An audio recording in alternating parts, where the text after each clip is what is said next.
Good morning बच्चों। नया साल आप सभी के लिए मंगलमय हो। मैं हिंदी का क्लास 8 का मॉडल सेट 5 का इस समय आपको बताने जा रही हूँ। इसमें जितने भी प्रश्न हैं वो सभी प्रश्न अनिवार्य हैं। ये 20 प्रश्न का सेट है। वैसे एग्जाम में आपको 50 प्रश्न आएंगे, लेकिन मैंने पहले भी 20-20 प्रश्न के कई सेट दिए हैं। ये थोड़ा छोटा रहेगा तो आप लोगों को पढ़ने में कम समय लगेगा। तो मैं पढ़ती हूँ बच्चों, इसे समझिए, ध्यान से सुनिए। सभी प्रश्न अनिवार्य हैं। एक गद्यांश दिया हुआ है। गद्यांश के बारे में कि पैराग्राफ है, उससे आपको पढ़ना है और उसी से प्रश्न आएगा। तो आपको पैराग्राफ पढ़ते समय क्या सावधानियां बरतनी चाहिए और उसमें कैसे उत्तर देना है, ये थोड़ा सा ध्यान दीजिएगा। निम्नलिखित गद्यांश को ध्यान से पढ़िए। मित्र का कर्तव्य इस प्रकार बताया गया है: उच्च और महान कार्यों में इस प्रकार सहायता देना, मन बढ़ाना, साहस दिलाना कि तुम अपनी अपनी सामर्थ्य से बाहर काम कर जाओ।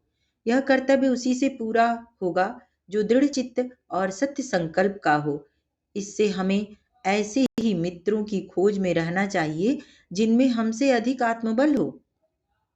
हमें उनका पल्ला उसी तरह पकड़ना चाहिए जिस तरह सुग्रीव ने राम का पल्ला पकड़ा था। मित्र हो तो प्रतिष्ठित और शुद्ध हृदय के हों, मृदुल और पुरुषार्थी हों, शिष्ट और सत्यनिष्ठ हों, जिससे हम अपने को उनके भरोसे पर छोड़ सकें और यह विश्वास कर सकें कि उनसे किसी प्रकार का धोखा न होगा। अब ये पैराग्राफ बच्चों मित्रता पाठ से है, तो इसमें हम लोग प्रश्न देखते हैं। उपयुक्त गद्यांश के आधार पर प्रश्न संख्या 1 और 3 के प्रश्नों के उत्तर दिए गए विकल्पों में से चुनिए। सच्चा मित्र मिल जाने पर हम, अब यहाँ पर 4 ऑप्शन दिया हुआ है। ए है सामर्थ्य के बाहर का काम भी कर पाते हैं, बी है सामर्थ्य के अनुसार काम कर पाते हैं, सी है सामर्थ्य के अनुसार काम नहीं कर पाते हैं और डी है कार्य करने में असमर्थ हो जाते हैं। तो अब आपको यहाँ पे पैराग्राफ में खोजना है कि अगर सच्चा मित्र मिल जाए तो हम क्या कर सकते हैं। यहाँ पे लिखा है बच्चों कि मित्र का कर्तव्य इस प्रकार बताया गया: उच्च और महान कार्यों में इस प्रकार सहायता देना, मन बढ़ाना, साहस दिलाना कि तुम अपनी अपनी सामर्थ्य से बाहर का काम कर जाओ। यहाँ पे हम पहले पढ़ते समय ही अंडरलाइन कर लेंगे प्रश्न देख के। अब यहाँ लिखा हुआ है कि ए ऑप्शन सही है, सामर्थ्य से बाहर का काम भी कर पाते हैं। प्रश्न नंबर 2, हमें वैसे मित्रों की खोज में रहना चाहिए जिनमें, अब यहाँ पे हमको देखना होगा 4 ऑप्शन दिया हुआ है तो हम कैसे खोजें कौन सा ऑप्शन होगा सही। तो ए है हमसे अधिक स्वच्छंदता हो, बी है हमसे अधिक प्रेम हो, सी है हमसे अधिक दिखावा हो, डी है हमसे अधिक आत्मबल हो। यहाँ पे हम वो चीज खोजेंगे जो ये आंसर में है।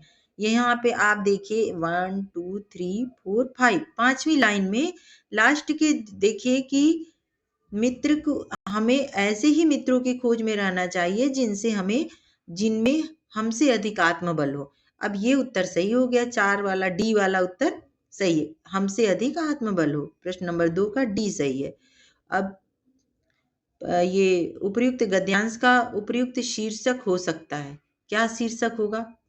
ए है मित्र, बी है शत्रु, सी है पुरुष, डी है देव। तो ये मित्रता पाठ पर आधारित है, इसलिए ए ऑप्शन सही है, मित्र। अब ये इसका दूसरा भाग है: प्रधानाध्यापक को 3 दिनों की छुट्टी के लिए लिखे गए इस आवेदन पत्र के छूटे हुए अंश को भरिए, जो प्रश्न संख्या 4, 5 तथा 6 के रूप में बॉक्स में क्रमांकित है। अब एक पत्र लिखना है, आपको पत्र की पहली लाइन को ही पढ़ना है। पत्र लिखना किसको है, कितने दिनों के लिए लिखना है। तो पत्र में लिखा हुआ है प्रधानाध्यापक को 3 दिनों के लिए छुट्टी के लिए। अब हम लोग पत्र को पढ़ते हैं। सेवा में प्रधानाध्यापक महोदय, राजकीय कृत मध्य विद्यालय रांची द्वारा वर्ग शिक्षिका, विषय 3 दिनों, यहाँ पर लिखा हुआ था 3 दिनों, तो यहाँ पे विषय में भी हम वही लिखेंगे 3 दिनों की छुट्टी हेतु। अब यहाँ पे है क्या लिखना है, 4 ऑप्शन दिया हुआ है, उसको खाली स्थान छोड़ दिया गया है, इसको हम बाद में पढ़ेंगे।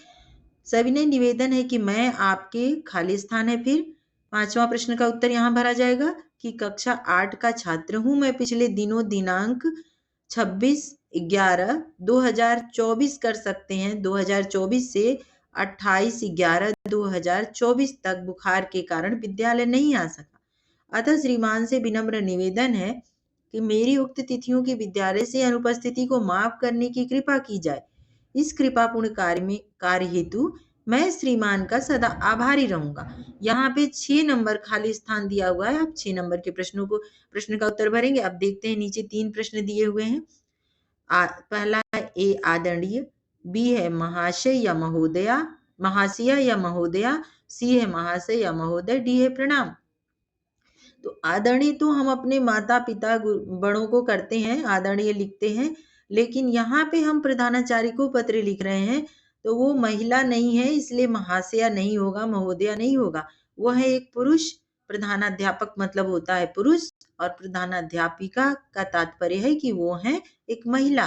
तो अब हम लोग यहाँ पर सी ऑप्शन सही है, महाशय या महोदय। 5वां है, यहाँ पे लिखेंगे कि महोदय सविनय निवेदन है कि मैं आपके, अब फिर खाली स्थान है, उस 5वां में क्या भरेंगे? ए है प्रखंड, बी है विद्यालय, सी है गांव, डी है शहर। तो आपके विद्यालय, मैं आपके विद्यालय की कक्षा 8 का छात्र हूँ। अब यहाँ लास्ट में देखते हैं 6 नंबर में, ए है आकांक्षी, बी है दर्शनाभिलाषी, सी है आज्ञाकारी, डी है आपका। तो यहाँ पर हम लोग प्रधानाध्यापक को पत्र लिख रहे हैं तो आकांक्षी और दर्शनाभिलाषी नहीं होगा। यहाँ पर सी ऑप्शन सही है, आज्ञाकारी। अब बच्चों हम लोग खंड 3 में आते हैं, इसको पढ़ते हैं। भारतीय समाज पूरी दुनिया में अपनी अनेकता में एकता के लिए जाना जाता है। सभी समुदाय के लोग एक दूसरे के साथ हमेशा सुख दुख में खड़े रहते हैं, पर इधर लगातार समुदायों के बीच मतभेद बढ़ रहा है। खान पान के नाम पर घृणा फैलाकर इंसान के खिलाफ खड़ा किया जा रहा है। देश के लोग भूखमरी से मर रहे हैं, इसलिए जरूरी है कि समाज के बीच प्रेम के रिश्ते बने। उपयुक्त गद्यांश के आधार पर प्रश्न संख्या 7 एवं 8 के उत्तर सही विकल्प चुनकर दीजिए। 7वां प्रश्न है, भारतीय समाज किस बात के लिए जाना जाता है? अब हम, ये भी पैराग्राफ है, गद्यांश का हिस्सा है, अपठित गद्यांश है। अब हमको इसमें से खोजना है। पहली लाइन में ही हम देखते हैं, भारतीय समाज पूरी दुनिया में अपनी अनेकता में एकता के लिए जाना जाता है। तो अनेकता में एकता, ये बहुत ही इंपॉर्टेंट है इसका।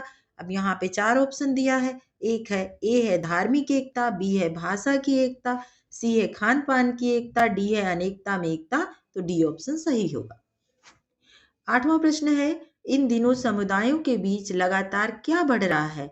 अब हम फिर से पैराग्राफ में आते हैं बच्चों अगर मैं उत्तर बता देती तो आपके लिए बहुत आसान हो जाता, लेकिन मेरा एक ही मकसद है कि मेरे बच्चों को ये भी समझ में आए कि इसका उत्तर निकालना कैसे है। तो यहाँ पे हमने 4 ऑप्शन देखा है, ए है प्रेम, बी है मतभेद, सी है समानता, डी है एकता। इन समुदायों के बीच लगातार क्या बढ़ रहा है? तो यहाँ पे देखिए, इधर लगातार समुदायों के बीच मतभेद बढ़ रहा है। अब हम यहाँ पढ़ते समय ही अंडरलाइन कर लेंगे तो आंसर निकालना आसान हो जाएगा। यहाँ पर ऑप्शन है बी, मतभेद। 9, प्रश्न नंबर 9 है, हास्य व्यंग्यात्मक रचना की श्रेणी में कौन सा पाठ आता है? तो हास्य व्यंग्यात्मक प्रश्न नंबर ए है ऑप्शन ए है अपराजिता, बी है अशोक का शस्त्र त्याग, सी है बस की यात्रा है, यहाँ पर की छूट गया है, डी है छोटा जादूगर। तो बी है बस की यात्रा पाठ, जो है हास्य व्यंग्यात्मक पाठ है और इसके लेखक हैं हरिशंकर परसाई। प्रश्न नंबर 10 है, बड़े भाई साहब शीर्षक पाठ के रचयिता का नाम क्या है? तो आपको पता है कि बड़े भाई साहब, ये 4 ऑप्शन है, ए है विश्वनाथ त्रिपाठी, बी है हरिशंकर परसाई, सी है जयशंकर प्रसाद और डी है प्रेमचंद। तो इसका सही आंसर है डी, प्रेमचंद। और बच्चों मैं तो कहती हूँ कि आपको एग्जाम की तैयारी करना है अगर, तो आप हर चैप्टर से किसने लिखा है उसको याद कर लीजिए। जो भी कविता है, कहानी है, नाटक है, निबंध है, संस्मरण है, उन सब पाठ को आप एक बार, उनके राइटर कौन है, उनको किसने लिखा है, इसको जरूर पढ़ लीजिए, तो आपके पूरे पाठ का तैयार हो जाएगा। वैसे मैं कोशिश करूंगी कि एक छोटा सा शॉर्ट वीडियो इस पे बनाऊं। प्रश्न नंबर 11 है, पुष्प की अभिलाषा किस प्रकार की रचना है? ए है देश प्रेम, बी है भक्ति, सी है श्रृंगार, डी है हास्य। तो ए ऑप्शन सही है, देश प्रेम पर यह आधारित है। पुष्प की जो इच्छा है वह देश प्रेम पर, जो भी सैनिक है अपना प्राण न्यौछावर करने के लिए जाते हैं उनके मार्ग में बिछना चाहता है, तो इसका ए ऑप्शन सही है। प्रश्न नंबर 12, सम्राट अशोक ने पाठ के अनुसार कौन सा धर्म अपनाया?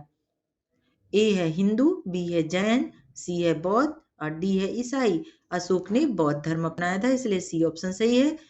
ए प्रश्न नंबर 13, डायन प्रथा। डायन प्रथा एक ए है समाज का कलंक, बी है अंधविश्वास, सी है स्त्रियों का अपमान, डी है उपयुक्त सभी। ये इसमें बच्चों मुझे तीनों ऑप्शन सही हैं, लग रहा है तीनों सही हैं। इसका डी आंसर सही है, उपयुक्त सभी, क्योंकि जो डायन प्रथा है ये कहीं नहीं लिखा हुआ है किसी कानून की किताब में, ये समाज का एक कलंक है, ये अंधविश्वास भी है। जो भी अंधविश्वास से भरे हुए लोग हैं वो इन बातों को मानते हैं और ये सरासर स्त्रियों का अपमान है, इसलिए ये है डी आंसर इसका, उपयुक्त सभी। प्रश्न नंबर 14 है, तुलसीदास जी के अनुसार मुखिया को कैसा होना चाहिए? ए है आंख के समान, बी है मुख के समान, सी है कान और डी है हाथ। तो यहाँ पर मुखिया मुख सो चाहिए, ये जो बी आंसर है सही, मुखिया को मुख के समान होना चाहिए। प्रश्न नंबर 15 है, झारखंड राज्य की स्थापना कब हुई थी? तो झारखंड राज्य की स्थापना बच्चों 4 ऑप्शन है, जिसमें सही आंसर है बी, 15 नवंबर सन 2000 ईस्वी को हुई थी। प्रश्न नंबर 16 है, वर्तनी के अनुसार शुद्ध शब्द चुनिए। ए है आध्यात्मिक, बी है आध्यात्मिक, सी है आध्यात्मिक और डी है आध्यात्मिक। तो बच्चों अध्यात्म प्लस इक, छोटी की मात्रा है, अध्यात्म प्लस इक बराबर हो जाएगा आध्यात्मिक। इसका सही आंसर है सी, आध्यात्मिक। 17 नंबर है प्रश्न, उल्टी गंगा बहाना मुहावरे का शब्द होगा। नदी, ए है नदी निकालना, बी है नहर बनाना, सी है प्रतिकूल कार्य करना और डी है नदी की दिशा बदलना। तो इसका सही आंसर है सी, प्रतिकूल कार्य करना। डी है, अरे प्रश्न नंबर 18 है, माता पिता सामासिक शब्द का समास निर्धारित कीजिए। ए है अव्ययीभाव समास, बी है द्विगु समास, सी है बहुव्रीहि समास और डी है द्वंद्व समास। तो बच्चों यहाँ पर डी होगा द्वंद्व समास। द्वंद्व समास इसलिए कि माता पिता जो है वो उसके बीच में योजक चिन्ह लगा है और सबसे बड़ी खासियत इसकी है कि इसके दोनों पद प्रधान है। जिसके दोनों पद प्रधान होते हैं वहां पर द्वंद्व समास होता है। माता पिता, रात दिन, छोटा बड़ा, भाई बहन, ये डी ऑप्शन इसका सही है, द्वंद्व समास। प्रश्न नंबर 19 है, विपरीत अर्थ वाला शब्द युग्म नहीं है। विपरीत मतलब होता है उल्टा, विलोम इसका मतलब है कौन सा विलोम शब्द नहीं है? क्रोध का विलोम क्षमा है, ये सही है। उन्नति का विलोम अवनति है, ये भी सही है। आकाश, आकाश का तात्पर्य ही होता है गगन, यहाँ पर यही वाला आंसर आपका सही होगा। बाकी सारे जो हैं वो विलोम शब्द हैं, ये एक विलोम नहीं है, इसलिए आंसर सी सही होगा। प्रश्न नंबर 20 है, तालाब शब्द का पर्यायवाची शब्द नहीं है। तो ए है सरोवर, बी है सर, सी है सरिता, डी है पोखर। तो सरोवर का तात्पर्य भी तालाब है और सर का भी तालाब है। सरिता का तात्पर्य होता है नदी, तो यहाँ पर सी सरिता है। बच्चों ये प्रश्न 20 तक है ही है प्रश्न हमारे पास, ये समाप्त हो गए और आप लोग इसको ध्यान से समझिएगा, पढ़िएगा, एग्जाम के लिए तैयारी करते रहिए। Thank you.